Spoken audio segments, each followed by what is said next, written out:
Triathlon Show 308.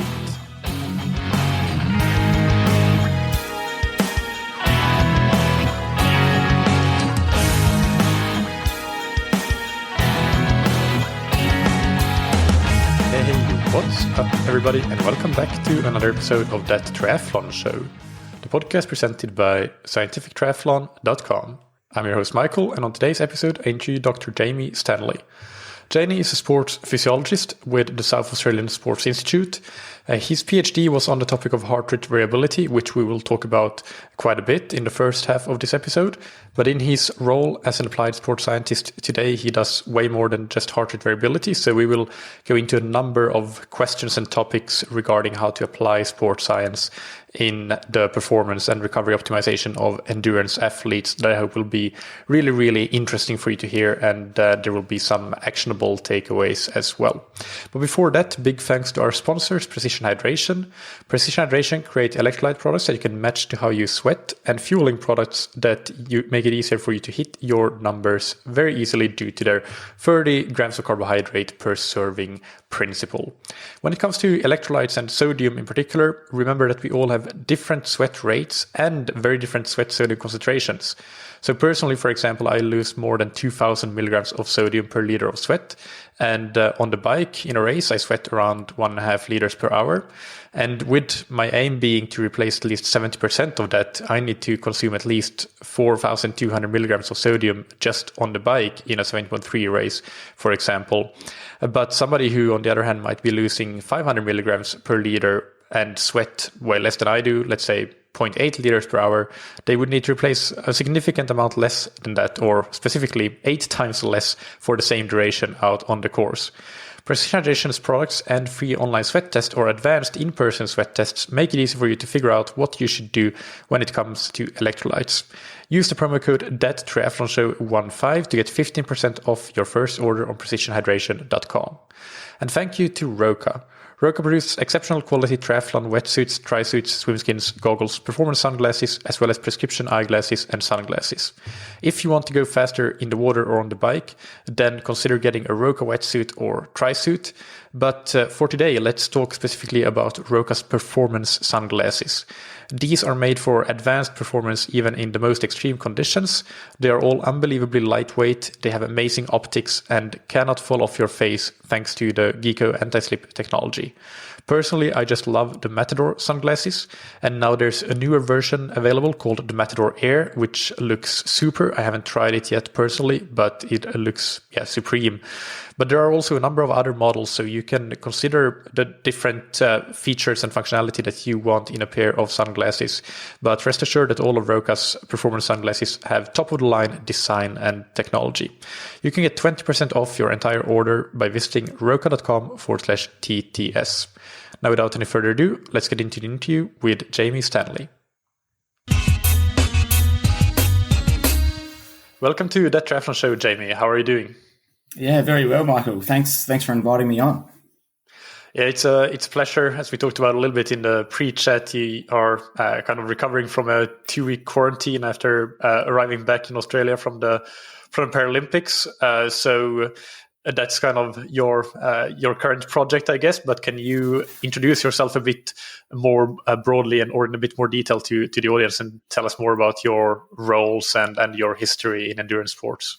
Yeah, sure. I'm Jamie Stanley. I'm a sports physiologist, and I currently work with world record holding Olympic, Paralympic, world and Commonwealth champion athletes, primarily across the sports of swimming and cycling, be it track and road. I guess I'm employed by the South Australian Sports Institute, which is one of the institutes within the Australian High Performance Sporting Network. And they allow me to work with the Australian cycling team as part of my role there. Mm. And what is your own? I know that you do a little bit of endurance sport yourself still, and have a background in that as well. Yeah. So I guess I started off as a triathlete myself. I really wanted to go to the Olympics. I wanted to be a professional athlete. My genetics wasn't quite quite up to that level, but I guess through that, it sort of inspired me to find ways that I could train smarter, to do the best that I could with the genetics that I had, and through that, I got into sports science, got into doing a PhD, which was looking at heart rate variability for monitoring training adaptations, and then worked my way into a job as a sports scientist. So can you talk a little bit more about your role as a sports scientist? What responsibilities do you have, and how do you work together with coaches and athletes in the day-to-day? Yeah, sure. I guess my role on a day-to-day basis is quite varied. I guess it revolves around engaging with athletes and their coaches, and having discussions around, I guess, the training, the response to the training that the athlete is exhibiting, and a lot of planning around how we might integrate science into practice, into future training plans. I guess as part of that, I act as a bit of a sounding board. So every week I'll be having some discussions with the coaches I work with, and they sort of explain the training that they've got in their mind for each particular athlete, and we discuss the roles or the goals and objectives of the training, and try to refine what they might eventually prescribe to the athletes. Is there something that is a recurring theme in the advice that you might be giving coaches and athletes? Something that you kind of you see that you, with your science background, can help contribute with, and maybe that is something that happens frequently, or is it really across the board with depending on the athlete and their individual profile? I guess there's two things. The number one question I ask is why, and that's not trying to nitpick every single session, but I guess you want to understand the overall objective to a particular session or a block of training, and understand the reasons why it's prescribed at that moment, and how the specifics of the session or a series of sessions will complement each other to provide that outcome. And so I guess it's that sort of discussion, which is not being critical, but it's just through the discussion you might find things that need to be refined, or we might find things that are actually really good. And I guess the second thing is around how the athlete is responding to training up to that point, and whether they are doing too much, or we need to pull things back. And I guess in sport, in elite level or amateur level, there's generally a bias that more is better. And I guess I always like to pull it back and say, are we doing too much, and what's the minimal effective dose? Yeah, and I think we'll get onto that topic right away, basically, and I have some other follow-up questions as well that will relate to these things. For example, around the why question, we could go into testing, and that is something that I'll ask you about a bit later in this interview. But let's move on to a specific topic, which is what you did your PhD on, as you mentioned, heart rate variability, and specifically around monitoring adaptations and response to training. We've done several episodes on the podcast in the past about the basics of what HRV actually is, so we can skip ahead a little bit here, and I will put some links in the show notes to those previous episodes for listeners that want to go back to them. But can you tell me how you use or advise use for those athletes and coaches that you work with? Yeah, sure. So I guess I was first introduced to heart rate variability in 2009. I was looking for a topic that I could do my PhD on, and one of my supervisors asked me if I was familiar with a guy called Martin Bouchette. And so through reading a bit of his work, I got really interested in this tool to potentially monitor how you might recover from a training stress. And so I guess through that PhD journey and my time working over the last 12 or so years, I've been really lucky that I've been able to grow my my knowledge and my application of HRV as a tool to help assess how athletes are travelling in regards to their response to training. So I guess broadly speaking, the power in heart rate variability is through its longitudinal assessment. So you don't want to just rely on a one-off value. Its power becomes evident when you've got months and years of data to look back on within the context of an athlete's training or other factors in their life. Yeah. Can you give an example of that? Perhaps how you might look at an athlete, maybe a coach comes to you with a new athlete that you haven't worked with before, and they have training data and they have HRV data. What would you do with that when you're getting into it and analyzing what they have done? Yep. So I guess the first thing is to try and look for patterns in the data over the longer term. So if you have the training history, you might have the different micro or macro cycles and different phases of load, and you can get a bit more context from the coach as to sort of whether it's a high or moderate level load week or period. And then you look in combination with that at the patterns in the heart rate and heart rate variability data over time. And I guess it's quite Marco Altini, who I'm sure you're aware of, has done a lot of good blogs explaining the different patterns you might see in heart rate and heart rate variability, which are, I guess, based off a lot of the work that Martin Bichette and Dan Plews have done over the years. So I guess as a starting point, I would be looking at whether there's the classic indicators of a response to a training load. So you might, if you've got a 2-week training block, you might look at the heart rate variability response at the beginning of that block, and assess whether they're getting a sympathetic response to the new stimulus. As the block progresses, you might see a bit of a parasympathetic dominance as the athlete begins to cope with that load, and then toward the end of the block, when fatigue starts to set in, you might see a pattern that's reflective of increased sympathetic dominance again. So I guess it's looking for patterns in the data.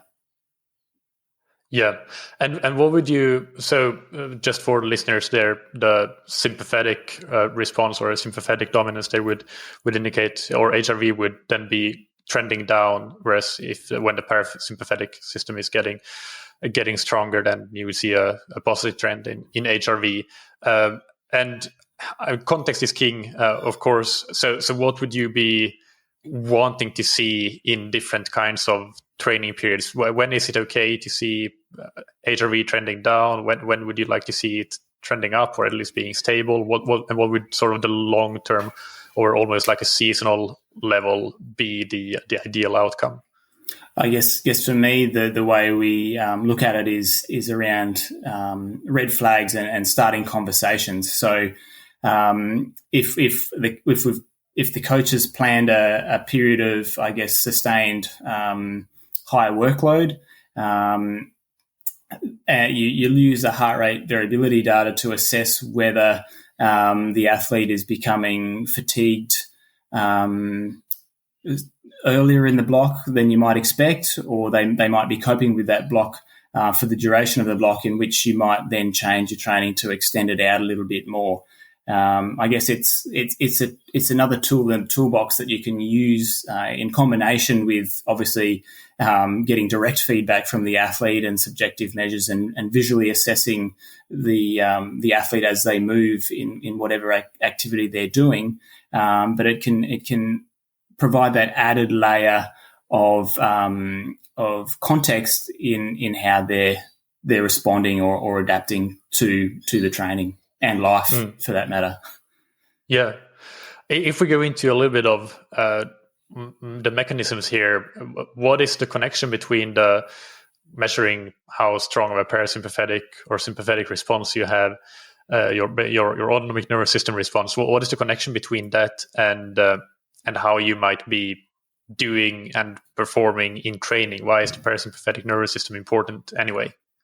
Yeah, so I guess in really simple terms, I guess I would imagine most listeners would be familiar with the flight or fight mechanism, which is, I guess, your sympathetic response. So your body is mobilizing all its resources because it's preparing for a battle or a fight. Or to run away from something that's trying to eat you, and conversely, that the parasympathetic system is I guess the opposite to that. It's associated with rest and digest, or a recovery state. So I guess as you go through phases in training, your body is in a constant state or dynamic state of flux. So you either are tipping toward a sympathetic dominant state where your body is under increased stress or more stress than it's used to, and then you ebb into a more parasympathetic dominant state when your body has become accustomed to that level of stress and is dealing with it well. And so I guess the whole training cycle is your body is tipping from a sympathetic to parasympathetic state in response to that. And I guess on top of that, other stresses in your life will then influence that, which I guess is where the value of using heart rate variability as another tool is, in that it provides you that extra little bit of assessment to a more holistic view on how an athlete is going. Yeah, no, that's a good explanation. I think it's fairly evident to most that you get stronger, you get fitter by combining adequate stress with adequate recovery. But if you never get to that state where your body is recovering, then how can you expect to get better, get fitter? So yeah, that's where being able to objectively measure that you get enough of that rest and digest response or parasympathetic response is can be a good tool in the toolbox, as you said. And one clarifying question: when you talked about looking at the trends during a training block, for example, you would be looking, I assume, at something like a 7-day rolling average rather than just the individual day-to-day values of the HRV. For sure. So my methodology, I guess it's based on the literature that's out there, and there are some platforms that also adopt this sort of methodology. I guess I use a 60-day rolling average as, I guess, the baseline, and above and below that value is I guess your natural range of variation that you might expect, or sometimes known as the smallest worthwhile change, or a fraction of the smallest worthwhile change.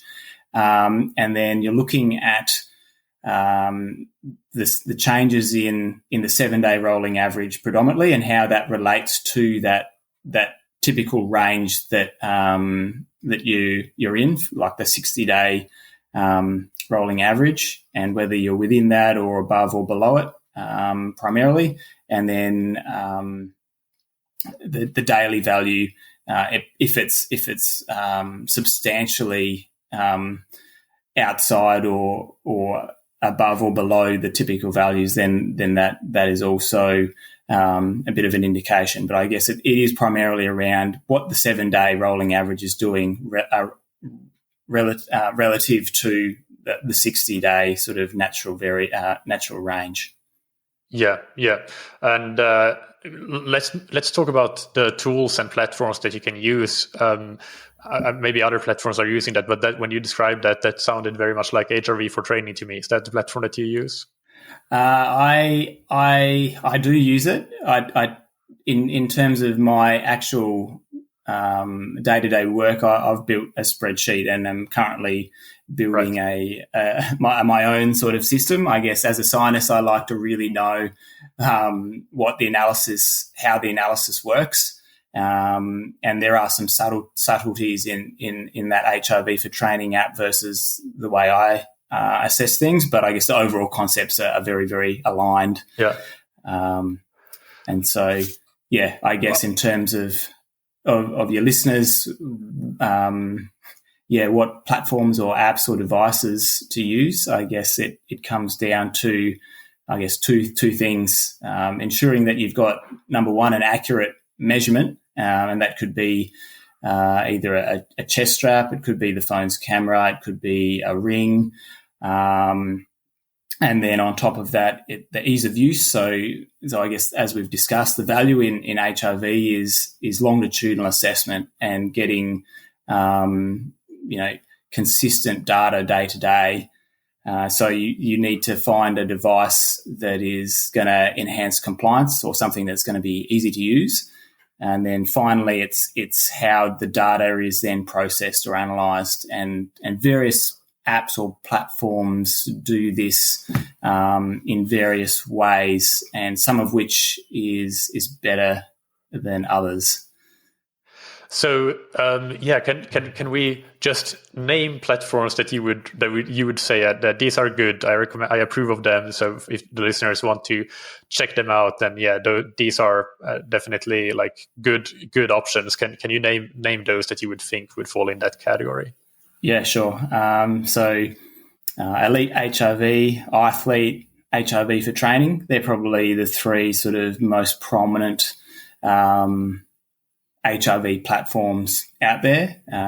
As you know, I'm sure your listeners are quite aware. There's the wearable space is growing massively at the moment. So there's other devices that measure not only heart rate and HRV, sleep and activity tracking, which do their own form of assessment, some of which allow that raw data to be pushed into these other platforms.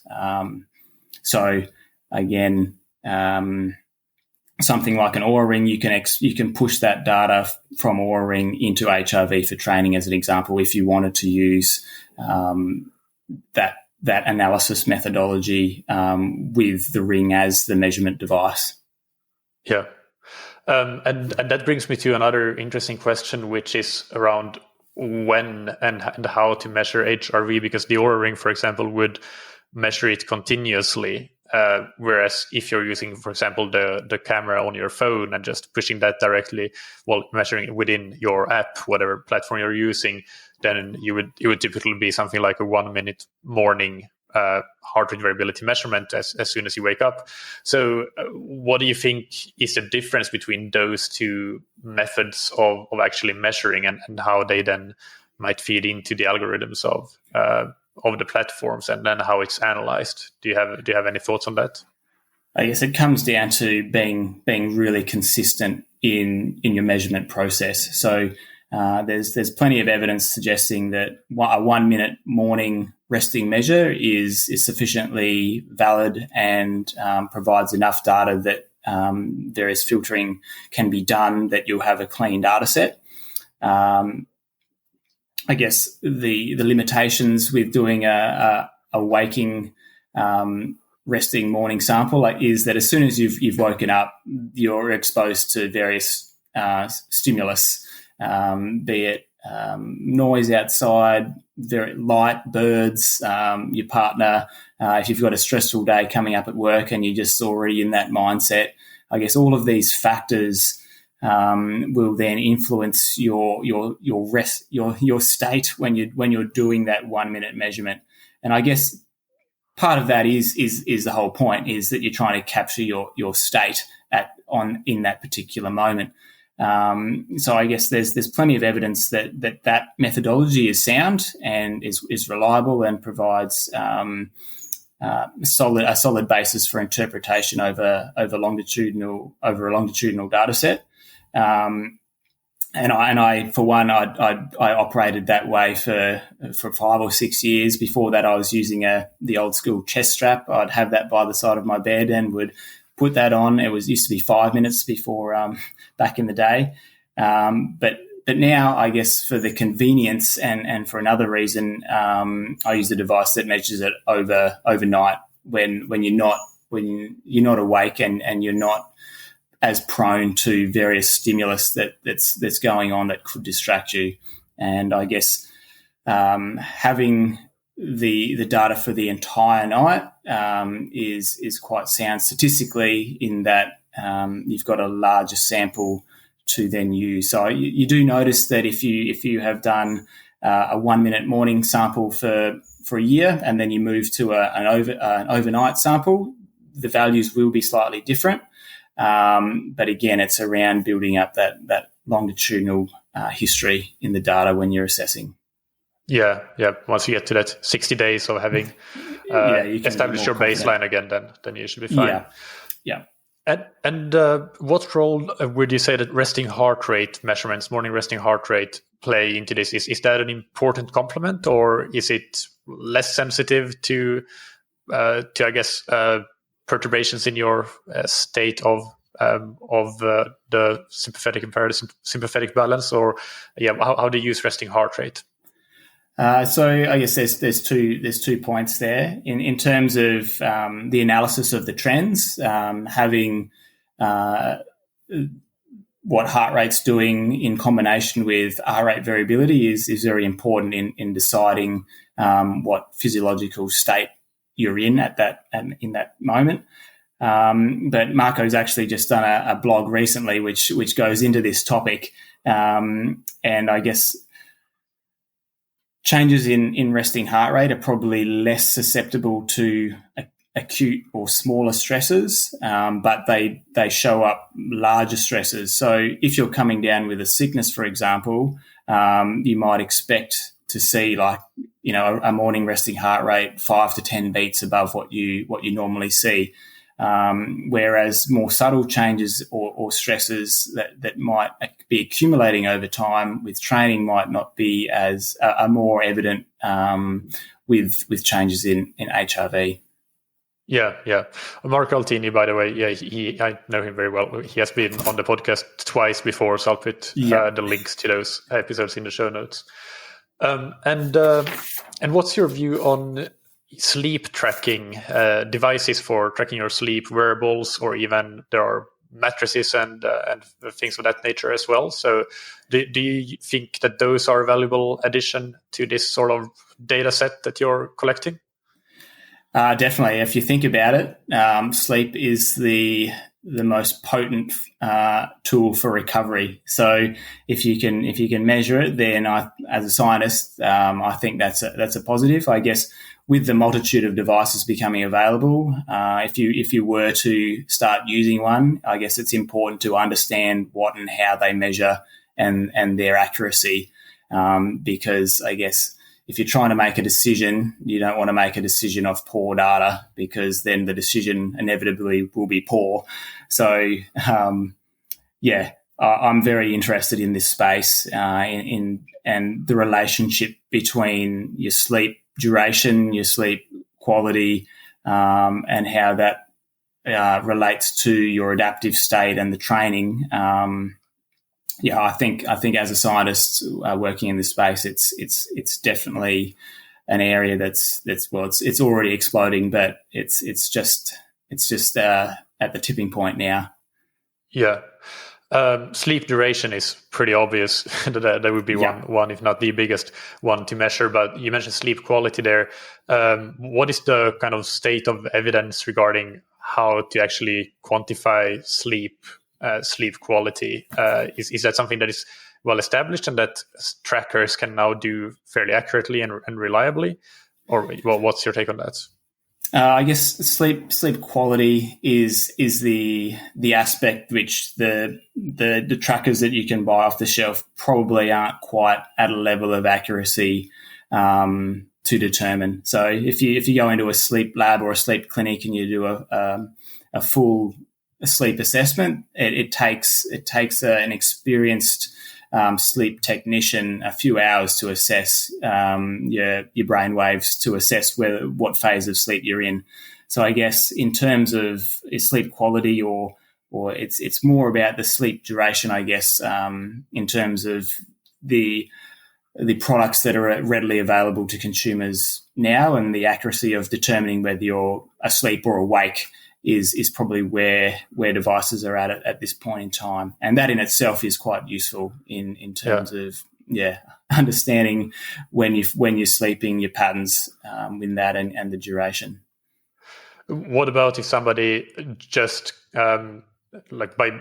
with their own with their watch and their subjective rating of their sleep quality would collect all of that data? Would that be much inferior to using devices, or would that be a fairly good way of doing things to have that data and be able to correlate it with performance and with heart rate variability and so on?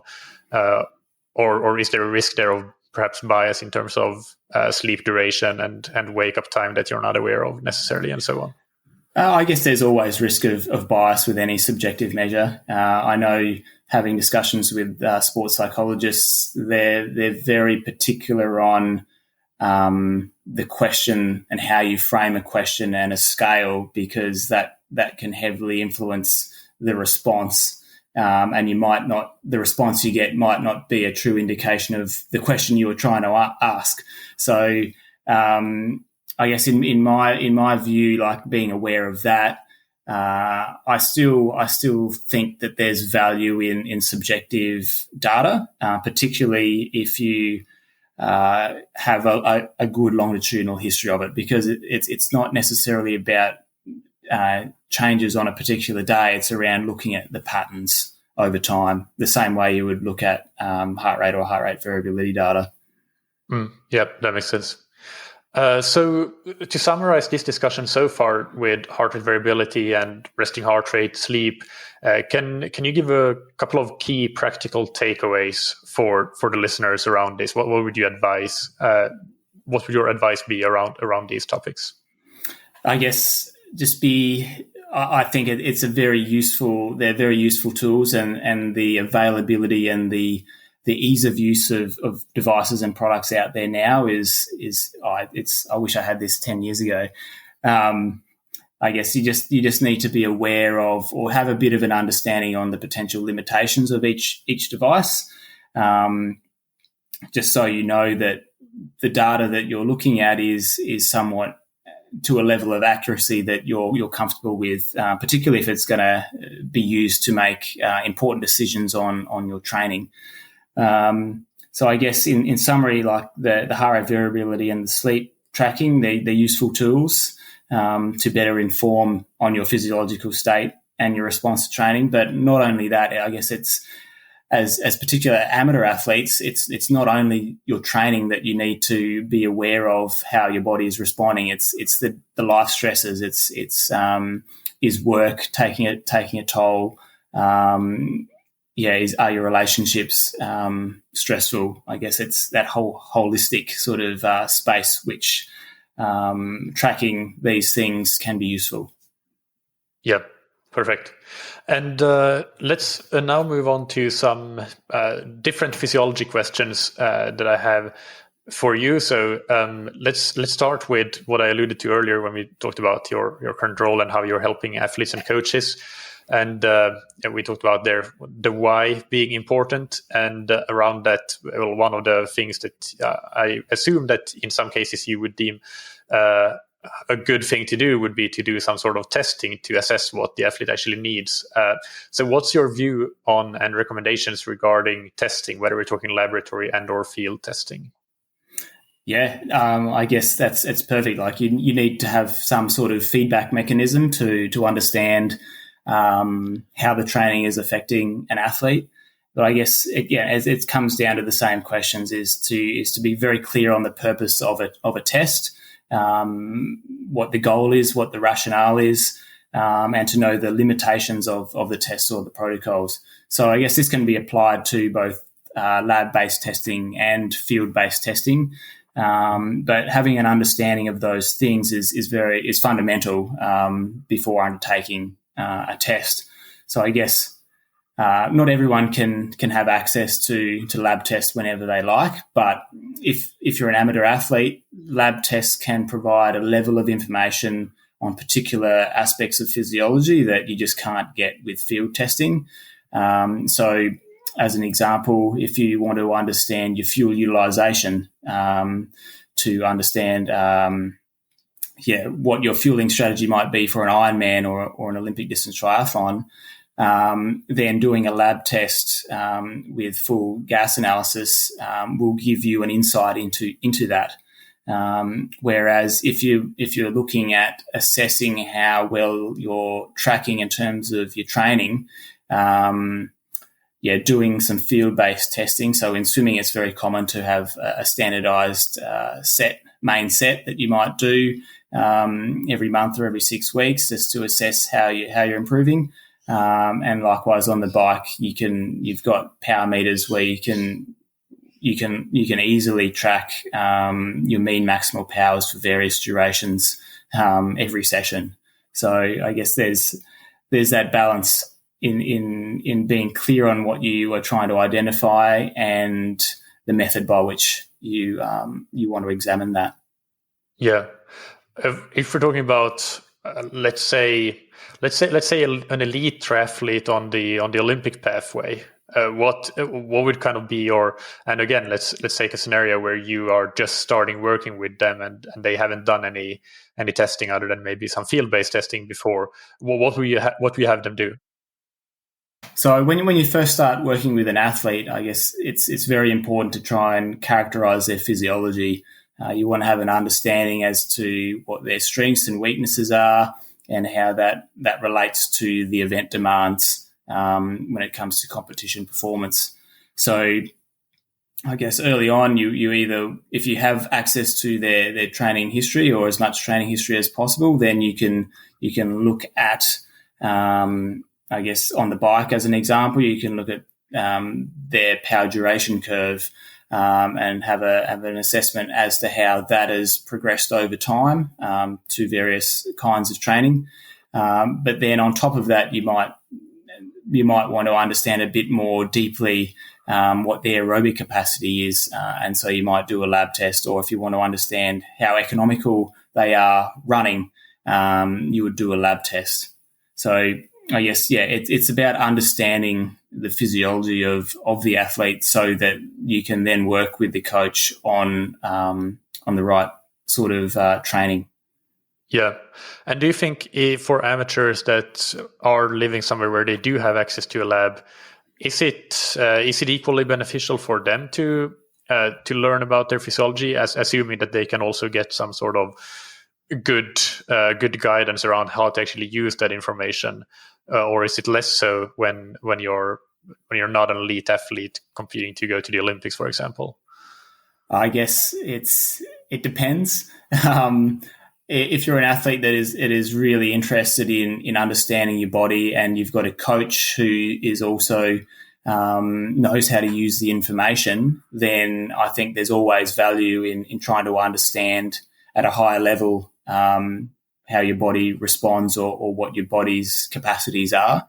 If, on the other hand, you don't have, I guess, the desire or the ability to utilize that higher level information, then it's not worth the investment. But I guess from my point of view, I like to understand as high a level as possible what's going on in your body.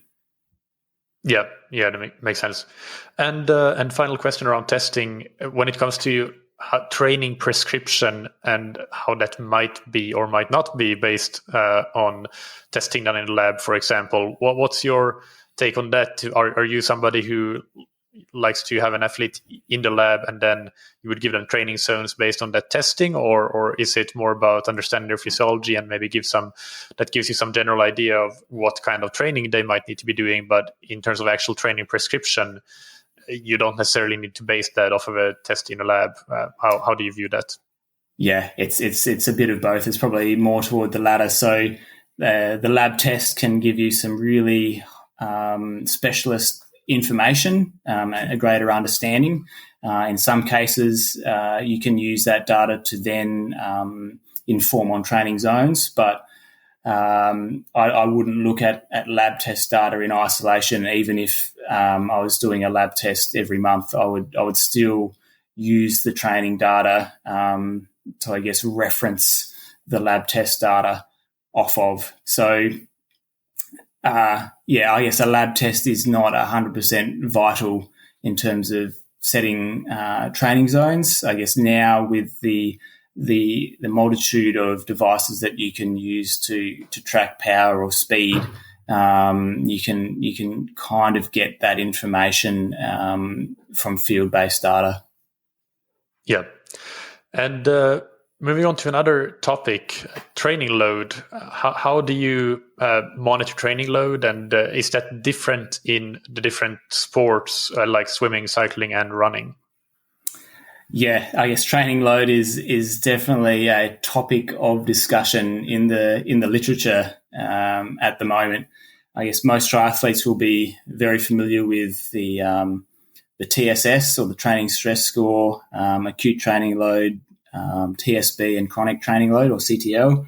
And I guess they're useful metrics as they provide a reference point. But if you really want to quantify and understand the training, then you need to be thinking a little bit deeper, I guess, in terms of, it can be as simple as volume or distance, but then you might want to be considering, with running, like how many steps are you taking, and what is the intensity of each step? Because I guess running being a load-bearing sport, every step is going to be a few G-forces of load that's going through your body. There's also the aspects of intensity or speed, or as I alluded to, intent if you're doing gym-based work. All of these factors influence the load on the body. So I guess having an awareness that 100 TSS, for example, may not deliver, or your body may not respond identically to 100 TSS workout, depending on how that workout is structured. Yeah. So what do you have any recommendations from the applied side of things? Like how do you work with training load with athletes and coaches that you're involved with? Yeah.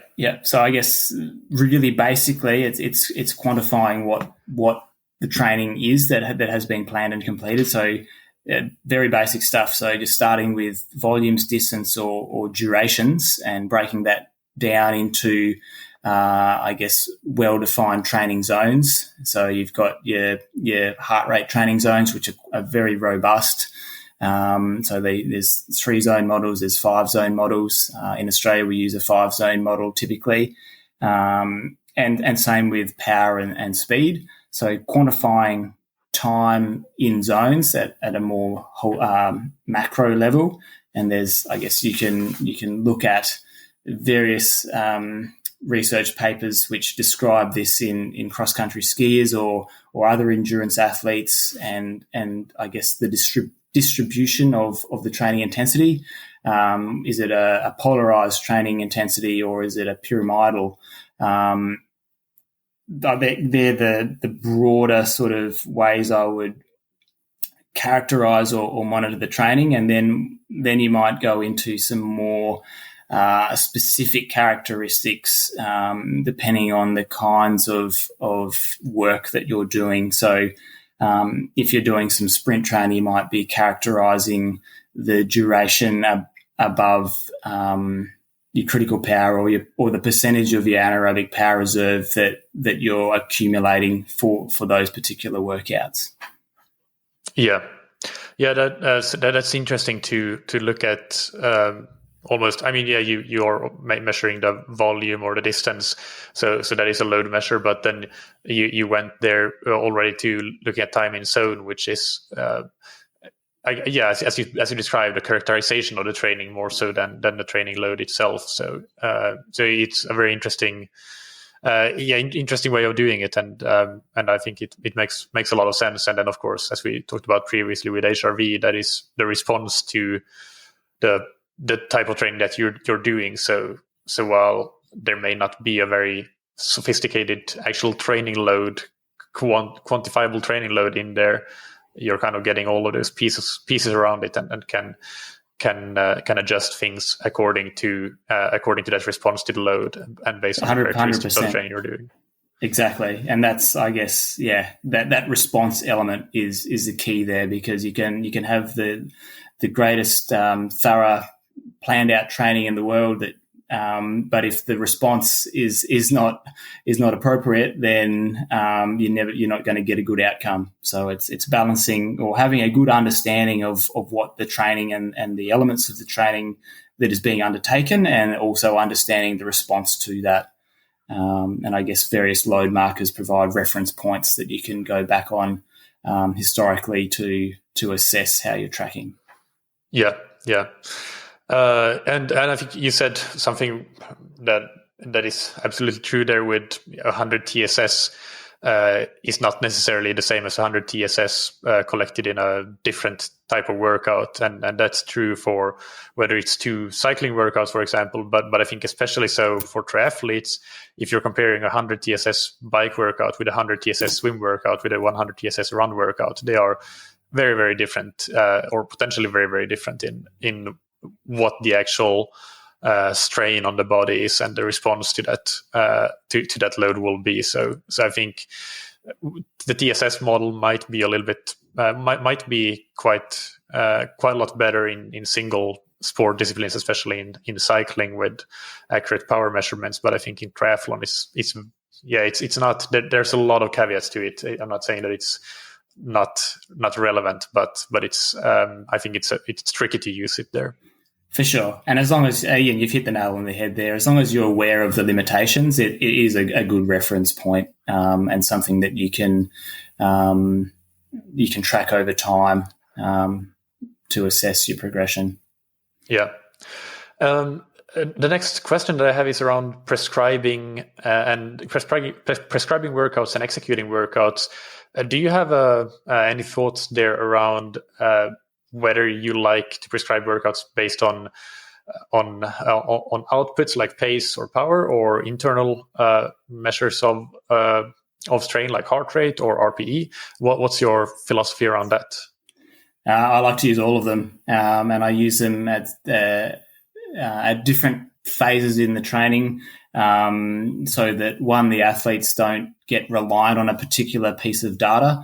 And it also means that it forces them to be more aware of how their body is responding or executing a session. So as an example, early in after an off season, an athlete's pretty fresh. You'll see really high heart rates for a particular power or pace, and so I like to prescribe a little bit more off of the internal load at that point in time, because you know that the power or the speed is probably going to be down for that elevated heart rate.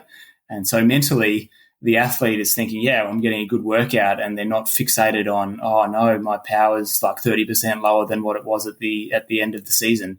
So I guess I like to use various means of prescription at various time points in the season, because I believe that, you know, if in an Ironman your power meter stops working, you still need to have a means to know how to regulate your pacing.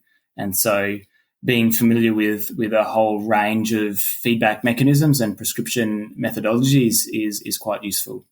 Yeah, that's a great answer. And if you can give an example of RPE specifically, I assume that RPE would be part of almost every workout you prescribe. But are there any workouts or types of workouts or phases of the season where you might actually only use RPE as the only metric for the athlete or as the only primary metric anyway to follow in their workouts? Do you have any examples of that? Yeah, for sure. So athletes who might be doing some cross training, so doing some modalities of exercise which they're not typically accustomed. So as an example, you might have some swimmers who are doing some running or some bike based training. They don't have any concept of running pace or power or cadence, and so using RPE to prescribe in that situation is quite useful. because I guess swimmers know what an RPE is. Yeah, definitely. And it's all. No, I was gonna get into some myths here about swimmers. I'm not gonna do that. Let's instead move on to can you talk about physiological limiters that endurance athletes might have? Like, I mean, of course there are a number of them, but maybe you can just touch upon the most common ones and how you might figure out which one might be the most limiting for you personally. So that might lead back to the testing discussion we had earlier, potentially. Yeah, sure. So I guess really simplistically, I would ask an athlete what their favorite kinds of workouts are and what their least favorite kinds of workouts are. Because typically athletes will gravitate to the kind of workouts that they enjoy, which are the ones that they're probably better at or good at. And they'll avoid the ones that they're not so good at or that hurt more or they just dislike. So I guess at a very, very basic level, that is a question that I ask athletes at the beginning when I'm trying to get a feel for their characteristics is to work out what things they like doing and what things they don't like doing. And then based off of that, then you can work toward what might be limitations for them depending on their event. And so I guess when it comes to training for an event and I guess understanding the limitations of that athlete in a particular event, you need to, one, understand what the performance requirements are for the particular event, and then understand what the athlete's characteristics are and what their current level of performance is relative to that event. And then you can work out whether you need to train their weakness a little bit more or whether you go after training their strengths. And I guess it comes back to balancing whether you train more the strengths or more the weakness at particular times. And do you have a view on that? By the way, I love that answer with asking about the workouts they like and dislike. That's really smart. With regard to training strengths or weaknesses, do you have a general view on when to do which one? Yeah, so I guess you have to. I guess it depends a bit on the time you have in preparation for the goal event, and also the understanding of those performance requirements for the event. So if an athlete, if their weakness is a key part of that performance requirement, then you don't have a choice. You have to address that weakness. You have to bias toward that weakness. And typically, if you've got a longer preparation, you would address the weaknesses earlier on, so that you've got a little bit more time to spend addressing those weaknesses. And then as you get closer to competition and you start to train a bit more of the athlete's strengths, then their confidence is going to come up as well. So I guess, typically I would be leaning toward training or trying to address weaknesses as early as possible in a preparation for a milestone or benchmark event. But sometimes you don't have a choice, and you need to address them at any point in time in a preparation. Yeah, that makes a lot of sense.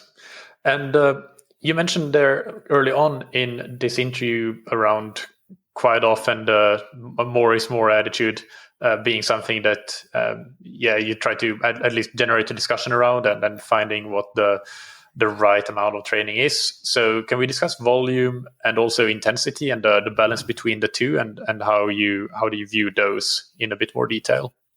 Yeah, it's a very tricky question. I don't think there is a right answer here. I guess how much volume and how much intensity you do and when you do it comes down to understanding the event demands of whatever the competition is that you're training for, and how your characteristics relate to that. So So if you're training for an Ironman, for example, then volume is going to be very, very important because you have to survive the day. Whereas when you're coming down to Olympic distance or sprint distance triathlons, then you need to use more of the energy systems, and so you do need to do a little bit more intensity. So I guess how do you determine what is enough is very tricky, and I guess you have to be guided a little bit by the athlete's history and also how they're again responding to the training that's being prescribed. Yeah, just as a personal anecdote, when you were training for triathlons at an elite level, how much would you train? And in hindsight, was that how would you have done it any differently than you did? I wish I had more time, but again, I'm one of those people that I didn't like swimming, and it was my weakness. So that's I guess where that whole anecdote comes from. Is if I really wanted to be good at triathlon, I probably should have invested more time becoming a better swimmer, and that would have had flow-on effects to the bike and the run positioning. But again, I think I guess my biggest weeks may have been 20-25 hour weeks of training, which isn't that much, relatively speaking to other athletes, but I think that was the limit of what my body could take at the time. Because if I knew that if I went above that, the quality of key sessions would suffer, or I'd break down. And so again, that's often a trap. You sort of, your ego gets in the way. You just want to do more and more, but you have to really understand what the goal of each session is. And if you're not in a physical state that you can execute as the session is prescribed, then you're probably doing too much. Yeah. It's really dangerous to look at what other athletes are doing, because they're not the same person as you. They don't have the same program as you. The context is different. So just trying to do more because somebody else is doing it is definitely not the right way to go. So then the final sort of physiology question here that I want to ask you is around continuous blood glucose monitoring. And so we see that there are a couple of devices out there for that now, including, for example, Super Sapiens. Can you explain? Well, can you give us your opinion on whether it is useful or not for endurance athletes? And if you think it is, then how would you use it? Do you have any specific recommendations on that?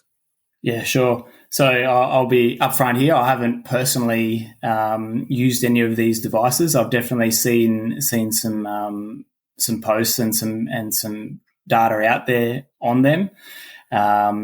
And I guess my first question, as someone who hasn't used them yet, is what information will it provide, and how would it be used, and also more importantly, are these devices actually accurate? Because as we alluded to earlier on, if you've got a device that isn't accurate, then you're wasting your time trying to make any sort of sense out of the data anyway. So I guess I have seen one paper come out recently which suggested, which probably biases me toward someone who's not overly interested in using these devices more, is that currently the accuracy seems to decline when you consume carbohydrate, or after you've consumed carbohydrate. So it's, at the moment, that to me suggests that they're not at a level where the information is going to be useful. So I haven't invested more time in them at this stage. Yeah. Well, that is interesting to know. I haven't seen that paper, but interesting to hear. And I'd be interested in reading that myself.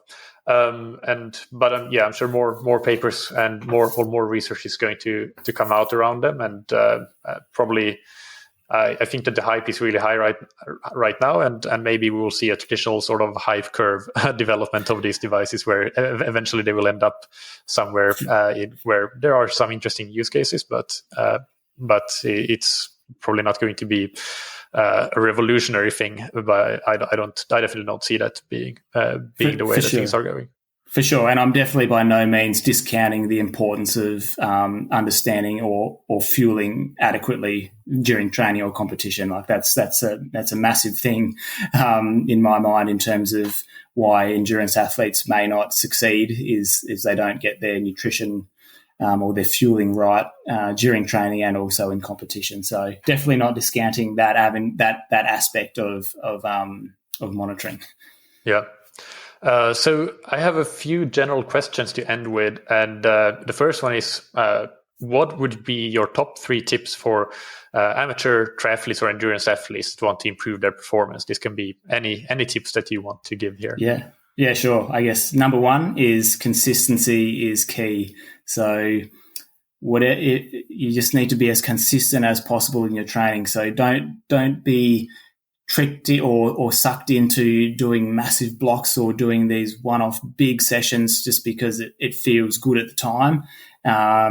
Ultimately, it's around accumulation of training over time is how you're going to achieve results without breaking down. So number 1, be as consistent as possible. And if your training program is not allowing that, then you probably need to have a look at it. Number 2, in the amateur world of triathlon is only one component of your life. You often you've got work and family and other obligations, which are stresses on your body. So if you are chasing a particular event, then you need to get your life stresses under control for a period of time. So that's not to say that you need to just become a monk and just only focus on your training objective. You can't sustain that. But if there is one event that you're really serious about, try and reduce as much of your other life stresses as possible during that preparation. And then finally, I guess the most important thing in sustainability is to make sure you're having fun. Because if you're not having fun, there's not really much point doing it. Yeah, no, great advice, all of that. And next, what would you tell yourself from 10 years ago, if you could? I guess as an endurance athlete, I wish I'd learnt and been exposed more to strength and power physiology. Like now, I guess a lot of the sports I work with are power endurance sports. They go for 4 minutes or less. So I've got a greater appreciation of how strength training and being able to produce power or have high speed characteristics early on in your development can definitely be of benefit to endurance events. Interesting. How would you have potentially applied that to yourself as an endurance athlete? I guess I would have, instead of going out and doing like 4 or 5 hour long rides or just really enjoying like long, slow runs, I probably would have tried to do a bit more structured strength training.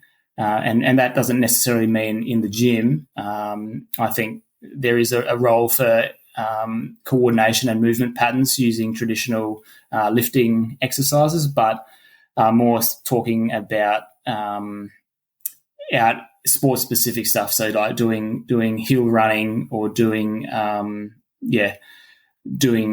hill efforts on the bike. That kind of stuff. Yep. And what's one thing within endurance sports physiology or science that you are currently learning about or are fascinated by, and why? Yeah, I guess, again, as we've alluded to, in elite sport, there's athletes are already training a lot, and in many cases, you can't really add any more training to the program. So for me, it's around trying to find ways to get more out of training, or even doing less training and getting the same value out of it. And that's where I've been interested in exploiting environmental stresses such as heat or hypoxia, mainly heat, to potentially enhance the adaptations you might get from a particular training session, or phasing phasing training more smartly using those additional stresses. And just quickly on that, is that something that you would use even if an athlete, just for the general development of the athlete, not only if they're preparing for actually racing or performing in the heat? Oh, most definitely. So I've actually going to a graduation of my PhD student tomorrow, whose PhD was the application of heat stress in elite athletes, and I guess we did have a focus on Tokyo being hot, but I guess the interesting part of the whole PhD is how we can use the stress of heat, and how we could phase that into normal training blocks to get added benefit. And can we give a shout out to your PhD student so people can look up their work? Yeah, for sure. So Sam Tebek is his name. He's got one paper out at the moment from his honours. But yeah, we're hoping to get that published or out there for peer review in the next month or two. All right, great. And now let's just finish up with the rapid fire questions. So these are 1-sentence answers. And the first one is, what's your favorite book or resource related to sports or science or physiology? I can't go past the Science and Application of High Intensity Interval Training by Larson and Bichette. Yeah. Paul has been on the podcast 3 times before, and that's actually it's from that work that I first got to know you, actually. Oh, awesome. And what's an important habit that you've benefited from athletically, professionally, or personally? I guess I've got a bit of a motto around actions speak louder than words, and so I guess you could apply that in any scenario. But generally, I like to do something rather than tell someone to do something, because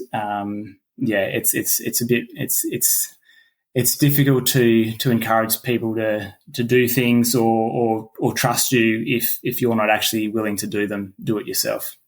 Yeah. And finally, who's somebody that you look up to or that has inspired you? I guess my dad. He was an elite marathon runner. He was also a scientist and a world leader in his particular field. So I guess seeing him and seeing what he was able to achieve sort of gave me the belief that, if I put my mind to it, I could do similar. All right, perfect. And finally, where can people follow you and your work? Social media, website potentially. What is the best place?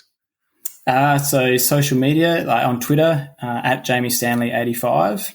I do have a ResearchGate and a LinkedIn, which I'm sure you'll be able to find if you just search Jamie Stanley. Yeah, and I'll put links to that in the show notes as well. Perfect. Right. Well, thank you so much, Jamie. It's been great to chat to you, and hope that you have some nice downtime now after the Paralympics, and get to recover and then on to some new and interesting projects. No, awesome. Thanks, Michael. It's been great to chat with you and to revisit some memories from triathlon. I hope that you enjoyed that interview. As always, you can find the show notes on scientifictriathlon.com, where we will have a number of links to Jamie's profiles, Twitter, ResearchGate, and LinkedIn, but also to his thesis, which is called Heart Rate Variability as a Tool to Monitor Cardiac Parasympathetic Function During Short and Long-Term Recovery from Exercise. And finally, we will have a number of past episodes of that triathlon show linked that are related to what we talked about, including interviews with, for example, Marco Altini on heart rate variability and some other heart rate variability episodes as well. And the interviews that I did with Paul Larson, known from HIT Science that Jamie talked about, which are all on the science and application of interval training. If you are interested in training better, becoming fitter, performing better in your races, then consider getting a coach or a training plan. You can look up the services and products that we have to offer on scientifictriathlon.com, and you can email me, michael@scientifictriathlon.com, if you're interested. I'm happy to help figure out what the best solution might be for you. But no matter what your level is or what your goals are, I think we have something that would be of benefit for you. So don't hesitate to email me to find out more if you want that, or just browse on scientifictriathlon.com. On next Monday's episode, we will have a Kona preparation special. And as you can probably guess, this one was prepared before the news broke, way before the news broke about Kona not being able to go ahead in February and then subsequently being moved to a championship in St. George instead. So it is a while until the next Kona, admittedly, but I did interviews with several top-level coaches, just like we did a couple of weeks ago for the workout fueling episode. So this is another one in a similar vein, and I hope that you will enjoy that. So I'm going to put it out there already, and it will be evergreen content. So the next time the World Championships are in Kona again, you can go back and listen to it and get some really, really useful tips and strategies for preparing for a great performance in Kona when that eventually happens. Big thanks to our sponsor, Precision Hydration, that you can find on precisionhydration.com. Go and get a free online sweat test to get a personalized hydration strategy and get 15% off your first order with the promo code TheTriathlonShow15 on precisionhydration.com. And thank you to Roka, that you can find on roka.com. Check out their wetsuits, tri-suits, swim skins, goggles, high-performance eyewear, and prescription glasses and sunglasses, and get 20% off your order with the promo code that you can get on roka.com/TTS. Thank you, as always, for listening. Keep training smart and keep loving triathlon.